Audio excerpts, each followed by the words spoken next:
The first step in learning anything about cheese, we need to get some cheese, and we're going to need 7 cheeses through this course. So I'm just going to give you little tips on what the cheeses are, how to buy them, and if you can't get them in your area, and this cheese course goes out all around the world, so there will be people who can't get some of these cheeses, what substitutes would work, and how can you learn despite not having the exact cheese that I'll be talking about or tasting. Okay, the 7 cheeses, and I'm going to introduce my friend Cheese Cam here. Come on, friend. Okay, that is Cheese Cam. Oh, come on. There we go. That is Cheese Cam. So let me give him the whole of the screen, and you can see there that we have 7 cheeses. Now, we're going to go through fresh goat's curd. We're going to look at Brie de Meaux. We're going to look at Epoisse. We're going to look at Stilton. We're looking at cheddar, we're looking at Gouda, and looking at Gruyere. So let's point those out. Here we have our fresh goat's curd. We move on from there to Brie de Meaux. This guy here, I imagine most of you are recognizing these cheeses to an extent or another. Epoisse, perhaps you don't know, this is quite a challenging cheese, very smelly. You can see that's got a real stink to it. And my little studio here is really smelling of him, big, meaty dairy notes. From there on, we'll go to Stilton. Stilton are the most famous British blue cheese, beautiful cheese, generally available. I shouldn't have too much trouble with that.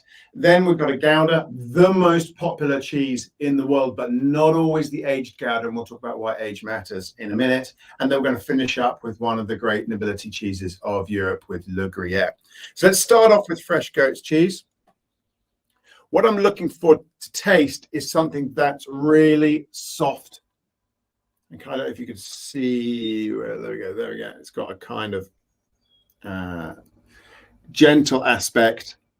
And if I put a little bit of that in my fingers, you can see it's really pasty. This one is firm-ish. This is the firmer end of the spectrum. It's delicious. I'm going to just taste that.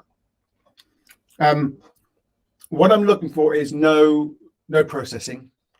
So although halloumi is technically a fresh cheese, or feta is technically a fresh cheese, don't go there. We want something that's really soft. You can get these in white pots, sort of a spreadable goat's cheese. At the sort of extreme processed end, we might have something like Philadelphia, which is very, very popular and great with smoked salmon and a bagel. So I'm not in any way disrespecting it, but we'd like something that is as close to the natural curd as possible. Find what you can.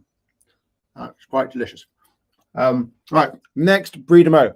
Now, I don't mind if you go with a Brie or a Camembert. There are differences. I'll touch on those differences so that you know what to look for. But essentially, we're looking for a shallow, mold-ripened cheeses. Lots of them made all over the world. The classic one that I'll be using on this occasion is the French style, the Brie de Meaux. But there are British Bries, Swiss Bries, American Bries that I'm sure that you can find something suitable.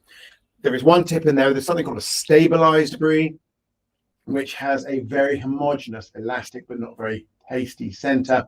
It's a valuable cheese in its own right, but it won't ripen in the way that we need to look at and demonstrate. So if it looks a little bit too smooth or too even, look for one that looks a little bit more craggy or uncertain in the middle. Right. Next one up, we're going to be looking at the Epoisse. As said, a smelly cheese. Now, there are lots of different washed-rind cheeses. Increasingly, places all over the world are looking at washed-rind cheeses. Characteristics are orange. Okay, it's orange. It is smelly. Now, there are lots of good cheeses out there that you will be able to find if you can't find the Epoisse. And I do like it. It's got a real soft center, but a cheese that I'll do tasting notes for, be doing tasting notes for as well, is Morbier, a firmer cheese, also washed rind, has a sort of a smelly character as well. So ask your cheesemonger or in your shop, wherever you're getting for something that's washed rind, and go for as soft as possible. Next up, we have a blue cheese. Now, there are going to be blues in your territory of one form or another. This is, in blue terms, a relatively firm version.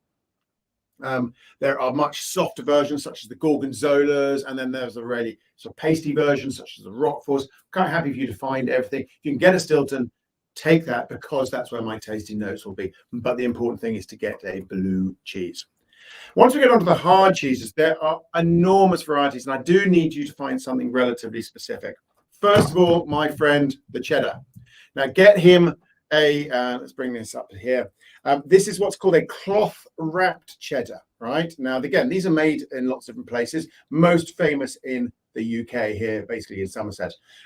The characteristic is they have that round rind. Okay, see the round rind. So if you see the round rind, you're good to go. If it doesn't have a rind at all, then it's probably a block cheddar, which is slightly different. We'll be talking about that during the course. But if you can get one of these round rind ones with a sort of color, not all cloth wrap cheddars have this distinctive, strongly colored rind. Some of them just look cheese colored, but they have texture and they have they might have a little bit of mold growth, but that round rind. These will be firmer than your average block cheddar, which is sort of the supermarket variant. Next, we're going on to Gouda. You will be able to find Gouda of some form. This one's called Old Amsterdam. What I'm looking for you to try and find, if you can, is an older version. Now, at least 12 months, 16 more if you can.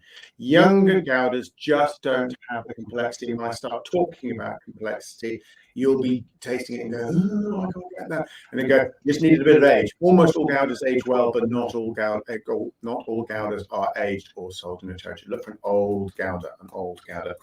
If your cheesemonger says, I have something similar, it is a washed curd cheese that's aged, ding, take that up. A good washed curd cheese, there are all over the world. So you might find a local washed curd cheese. That's a critical thing. And this last one, we have the Gruyere. Now, in some territories, this is called a Swiss style. Across Europe, it's technically called an Alpine style, of which Gouda is a particularly fine example. In France, Comté, just as good. Very happy with that. Again, look, make sure we see if we can get a bit of rind. We like a little rind action. It shows the character of the cheese. It gives us some clues about what's going on.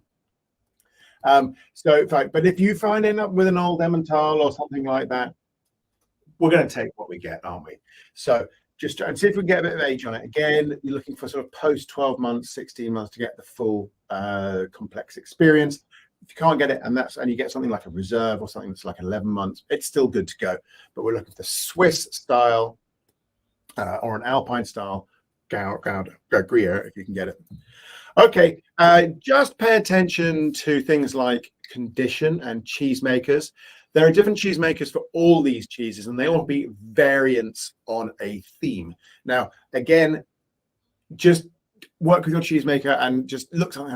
And if you can't really tell because you're buying it out of packet, go with what looks credible. I know that marketing makes that sometimes hard, but try and get for age. Strength can be a proxy for age, and work with that. Buying tips. I always give buying tips, but I know that some of the people watching this won't have that option. Taste before you buy, and talk to the cheesemonger, the person selling the cheese, if you can. Are my two biggies. Taste before you buy, talk it through with the person selling it to you. And I know that's not always an available option for some people, but that's the place to start. So I hope you will have fun trying to source your cheeses. Chat to the people involved. Ask the questions. It is all pretty cool stuff, and it's easy to do, and you can't go far wrong. You'll learn from the videos about what it should taste like. So if you don't find exactly the right cheese, it's fine. So good luck, and I hope you enjoy your shopping.